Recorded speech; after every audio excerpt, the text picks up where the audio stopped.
चलिए दोस्तों, आज लेखपाल के प्रैक्टिस सेट में आपका स्वागत है।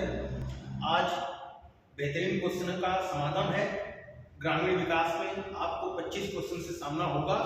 आप हमारे साथ इसकी ऑनलाइन प्रैक्टिस कीजिए।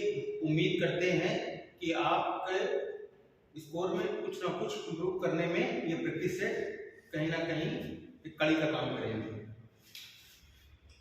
पहला क्वेश्चन, भारत की कितने प्रतिशत कृषि से आजीविका प्राप्त होती है? भारत एक कृषि प्रधान देश है, ये बात आप बचपन से पढ़ रहे हैं। भारत में लगभग 68% आबादी कृषि पर डिपेंडेंट है और 32% आबादी उद्योग और सेवा क्षेत्र में है। तो भारत के कितने प्रतिशत कृषि से आजीविका प्राप्त करती है? तो यहाँ पर ऑप्शन 68 है नहीं, 68 की जो नियर अबाउट ऑप्शन है उसका बेस्ट आंसर हो जाएगा 50%। अगला क्वेश्चन, अगला क्वेश्चन देखिए, भारत की कुल भूमि के कितने प्रतिशत भाग पर कृषि कार्य किया जाता है? तो कितने प्रतिशत कार्य किया जाता है? 40%, 50%, 60% या 70%? देखिए आंसर, भारत की कुल कितने प्रतिशत भाग पर कृषि कार्य किया जाता है?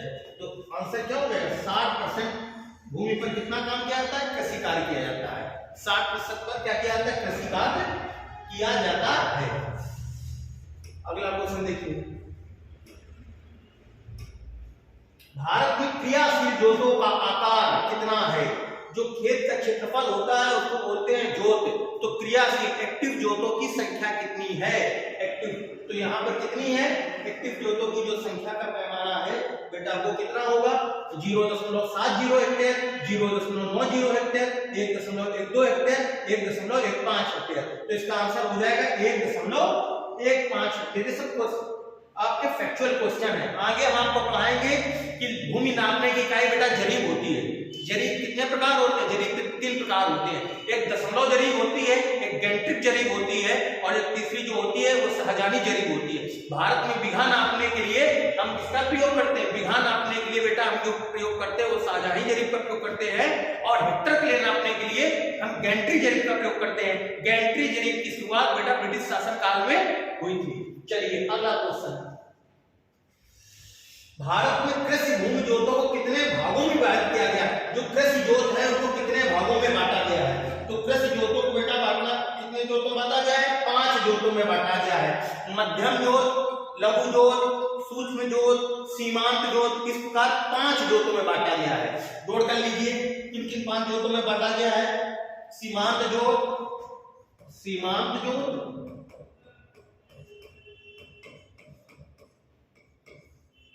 छोटी जोत, सीमांत जोत, छोटी जोत, तीसरा लघु एवं मध्यम जोत, लघु एवं मध्यम जोत,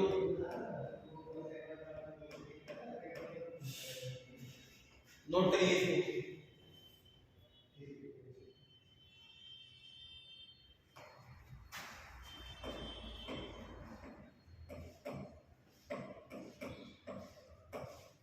मध्यम जोत और बड़ी जोत।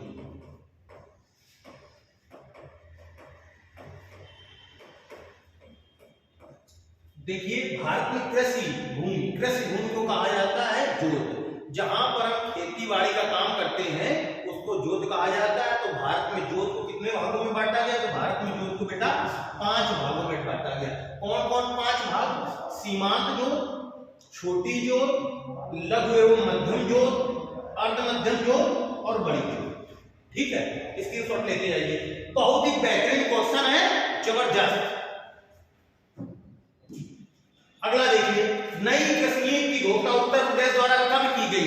तो जो नई कृषि है, जैसे क्वेश्चन पूछा जाएगा न्यू एजुकेशन पॉलिसी की खोज कब की गई? खोज कब बनाई गई? तो नीव एजुकेशन पॉलिसी बेटा 34 साल के अंतराल के बाद 2020 में भारतीय जनता के सामने मोदी जी की गवर्नमेंट ने की। इसी प्रकार से नई कृषि नीति की शुरुआत कब की गई थी?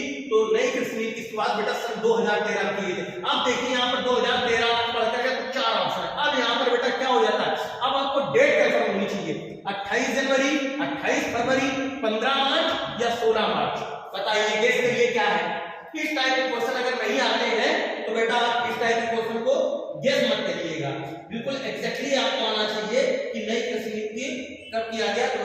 28 का आंसर हो जाएगा 28 फरवरी 2013। अगला देखिए, भारत में मध्यम ज्योत का आकार, अभी बताया कि 5 पटड़ी ज्योत होती है, तो मध्यम ज्योत का आकार कितना है? तो मध्यम ज्योत का आकार बताइए, मध्यम ज्योत का आकार कितना है? तो भारत में मध्यम ज्योत 5 प्रकार की आपको ज्योत बताया कि सीमांत ज्योत, लघु ज्योत, मध्यम ज्योत, अर्ध लघु ज्योत और बड़ी ज्योत। तो 5 प्रकार की ज्योत होती है। आपको बताना कि मध्यम ज्योत है, मध्यम ज्योत का आकार कितना होता है? तो बेटा मध्यम ज्योत का आकार होता है 4 से 10 हेक्टेयर। 4 से 10 हेक्टेयर। हेक्टर को किससे नापते हैं? हेक्टर को नापते हैं बेटा गैंट्री जरीब से। किससे नापते हैं? गैंट्री जरीब से। जरीब क्या है? भूमापन की एक पद्धति है, भूमापन की एक पद्धति है। भूमि मापन की सबसे छोटी इकाई क्या है? तो भूमि मापन की सबसे छोटी इकाई, भूमि मापन की सबसे छोटी इकाई, भूमि मापन की सबसे छोटी इकाई क्या है? तो भूमि मापन की सबसे छोटी इकाई है बेटा एयर। क्या है? भूमि मापन की सबसे छोटी इकाई क्या है? भूमि मापन की सबसे छोटी इकाई है एयर। अगला देखिए, उत्तर प्रदेश में कितने जिला सहकारी बैंकों की स्थापना की गई है? बेटा जिला सहकारी बैंकों का उद्देश्य होता है किसानों की, इसका उद्देश्य क्या होता है? इसका उद्देश्य होता है किसानों की सामाजिक, आर्थिक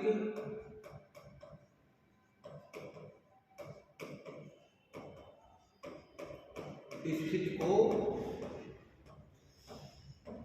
किसानों की सामाजिक आर्थिक स्थिति को मजबूत करना। अब यहाँ क्वेश्चन पूछ रहा है इसकी स्थापना की जा चुकी है कितने? अब तक पूरे उत्तर प्रदेश में कितने सहकारी बैंक हैं?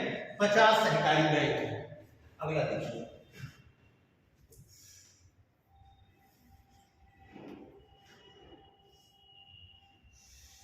देश में सिंचाई का प्रमुख स्रोत क्या है? तो बेटा देश में सिंचाई का प्रमुख स्रोत नलकूप है। यहाँ का एक्शन कर लीजिए, नलकूप। देश में नंबर 1 पर बेटा क्या है? नलकूप है। नंबर 2 पर बेटा क्या है? नंबर 2 पर नहरें हैं। नंबर 3 पर बेटा सोलर पंप है और नंबर 4 पर बेटा कुआं है।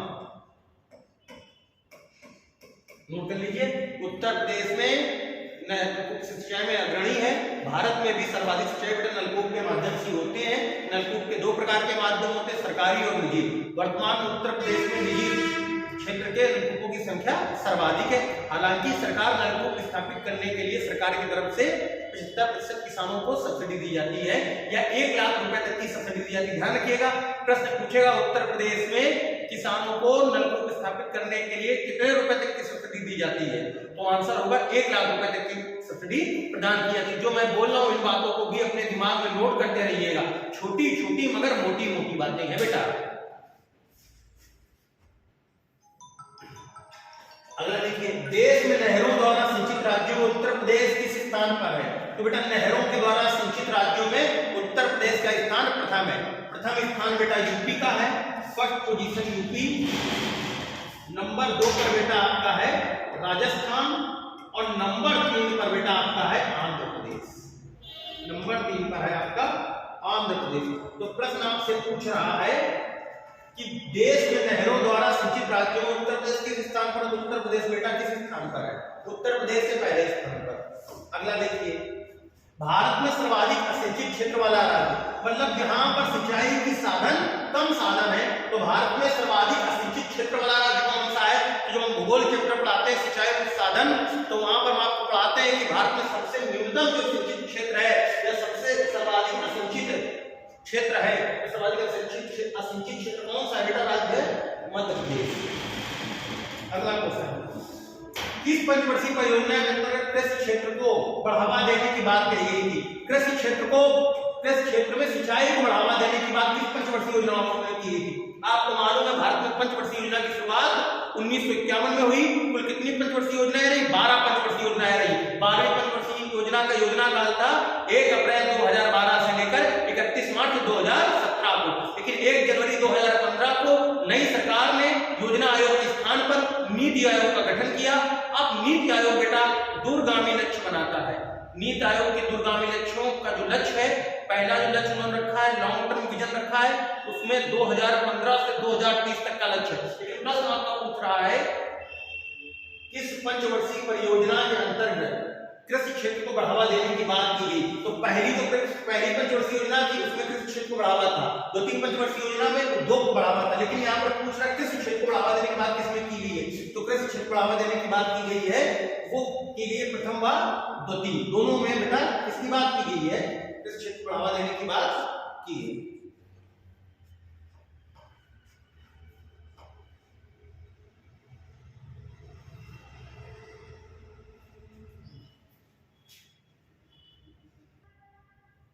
अगला क्वेश्चन, भारत में मेंतालाबों का संबंध है। मेंतालाबों का संबंध किस क्षेत्र से है? मेंतालाबों का संबंध बेटा सिंचाई से है। दक्षिण भारत में सिंचाई की पद्धति है। दक्षिण भारत बोले तो दक्षिण भारत में कुल कितने राज्य हैं? दक्षिण भारत में कुल 5 राज्य हैं। केरल, करेला से केरल के बाद तमिलनाडु, केरल के ऊपर बेटा कौन सा राज्य है? कर्नाटक, तमिलनाडु के ऊपर आंध्र प्रदेश और ये बीच में कौन सा राज्य है? तेलंगाना। तो इन 5 राज्यों में जो सिंचाई की पद्धति है उसको बोलते हैं मेंतालाबो।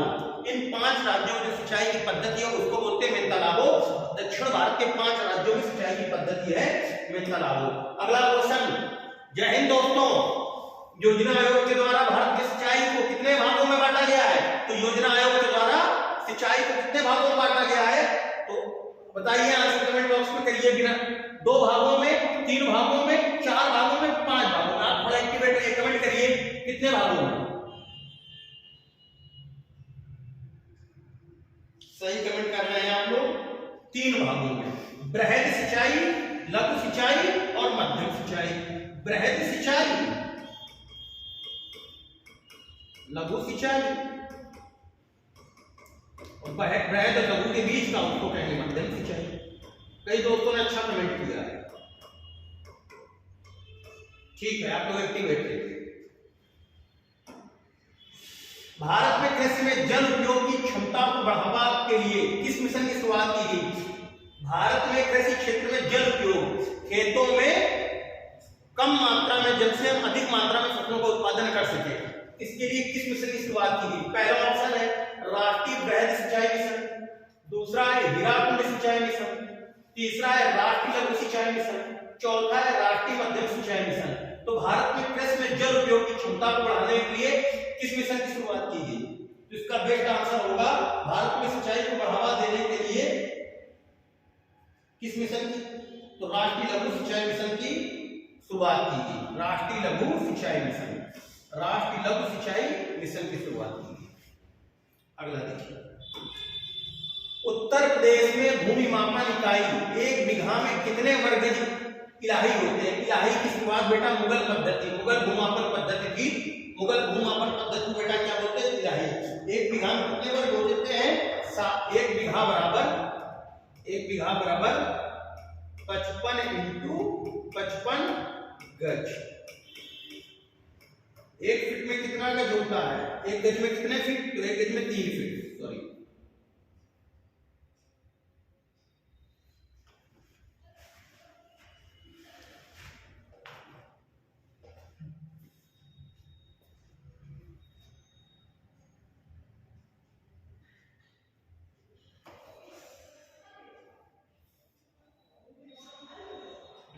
उत्तर प्रदेश में भूमि मापन इकाई 1 बीघा में कितने वर्ग इलाही होते हैं?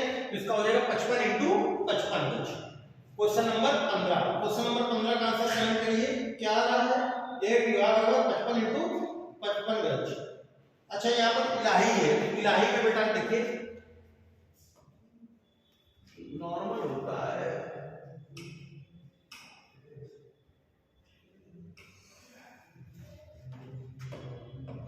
नॉर्मल 1 बीघा बराबर होता है 55 × 55 गज। लेकिन जब इलाही कहेगा 1 बीघा इलाही, तो इलाही में कितने गज होंगे? इलाही में होंगे बेटा, इलाही में होगा 60 × 60 गज। 60 गज, 60 बाई 60 का एरिया बेटा 1 बीघा इलाही कहलाएगा। नोट कर लीजिए 1 बीघा इलाही 60 × 60 गज। इसका आंसर होगा 60 × 60।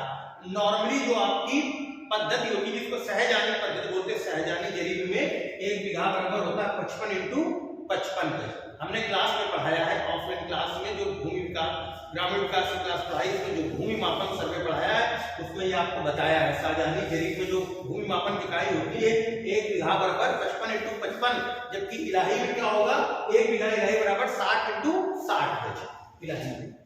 अगला देखिए 16 क्वेश्चन। उत्तर प्रदेश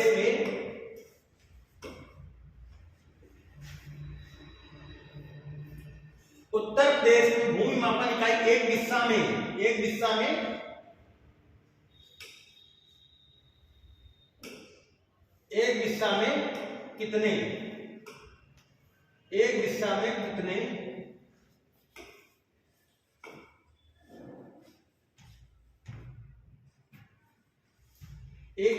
कितने विश्वांशी होते हैं? तो एक दिशा में 20 विश्वांशी होते हैं। मालूम है एक पक्का 20 विश्वांशी 20 विस्सा का क्या होता है 1 बीघा होता है 20 विस्सा का। अगला देखिए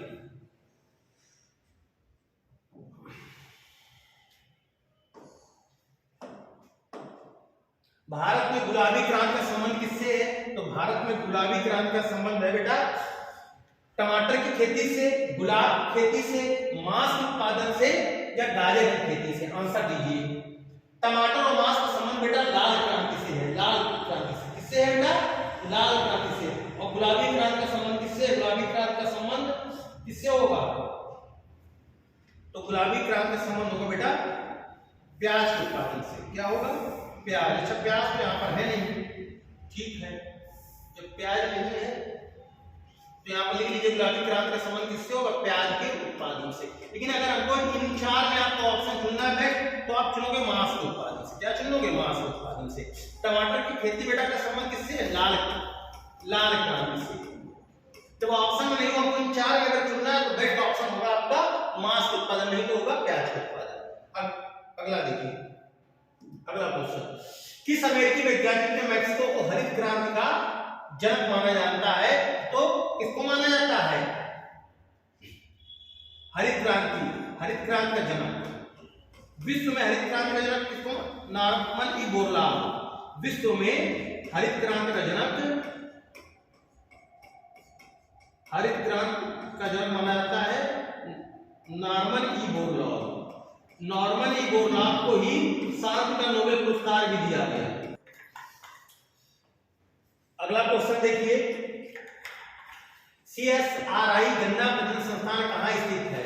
त्रिची, कोयम्बटूर, हैसरगट्टा, चिकमंगलुरु। CSRI का संबंध बेटा गन्ना प्रजनन संस्थान कहाँ पर स्थित? तो किस अमेरिकी वैज्ञानिक को मैक्सिको ने हरित क्रांति का जनक माना जाता है? Norman Ernest E Borlaug. Bharat में हरित क्रांति का जनक किसको माना जाता है? MS स्वामीनाथन को। विश्व में हरित क्रांति जनक किसे माना जाता है? नॉर्मन ई बोरलॉग को। नॉर्मन ई बोरलॉग का जन्म कहां पर हुआ था बेटा? इन्होंने गेहूं के पौधे को लेकर क्या की थी? क्रांति की थी। और दुनिया में जो भुखमरी की समस्या से निपटने के लिए इनको शांति का नोबेल पुरस्कार से भी सम्मानित किया गया। यह प्रश्न यूपी PCS 2018 प्रीलिमिनरी एग्जाम में पूछा गया है। अगला क्वेश्चन देखिए। अगला क्वेश्चन है CSRI गन्ना प्रजनन कहां पर उपस्थित है? तो सेंट्रल गवर्नमेंट का जो संस्थान है गन्ना प्रजनन केंद्र, ये कहां पर स्थित है? ये है बेटा कोयम्बटूर में। अगला क्वेश्चन देखिए। कम समय में ज्यादा क्वेश्चन। रिले का संबंध किससे है? तो बेटा रिले क्या है? एक कृषि की विधि है। रिले का संबंध बहुत बच्चे कंफ्यूज हो जाएंगे, सिंचाई से नहीं है। रिले का संबंध कृषि विधि से है, कृषि मेथड से है। अगला क्वेश्चन। कोडू या पेंडा एक स्थानांतरी कृषि, एक ट्रांसफॉर्मिंग कल्टीवेशन का सिद्धांत है।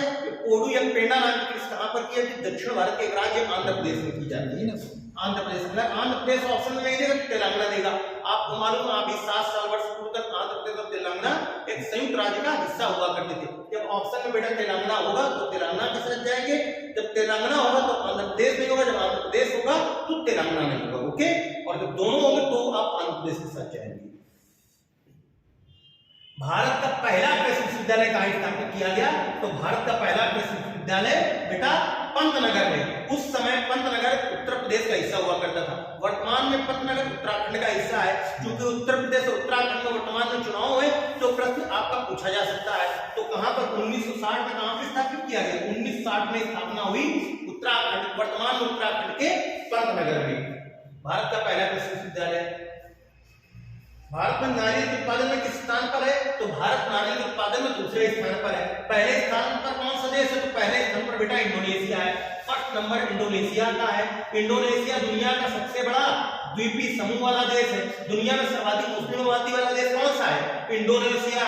और दुनिया में सर्वाधिक द्वीप जिनकी संख्या 13,000 से अधिक हो कहां पर? इंडोनेशिया में। जहां पर समुद्री जलवायु होती है वहां पर नारियल उत्पादन होता है। वर्तमान में नारियल आप देख रहे हो हर चौक चौराहे पर नारियल मिल रहा है। नारियल आपको जूस से ज्यादा नारियल पीना चाहिए। बात मैं ऑफलाइन क्लास में बोलता हूँ और ये ऑनलाइन क्लास में बोल रहा हूँ। चलिए अगली बात, जया साकेता पूसा, पूसा कर लीजिएगा। जया साकेता पूसा सुगंधा नामक प्रमुख किस्मों संबंध किस खाद्यान्न से? तो बेटा किससे?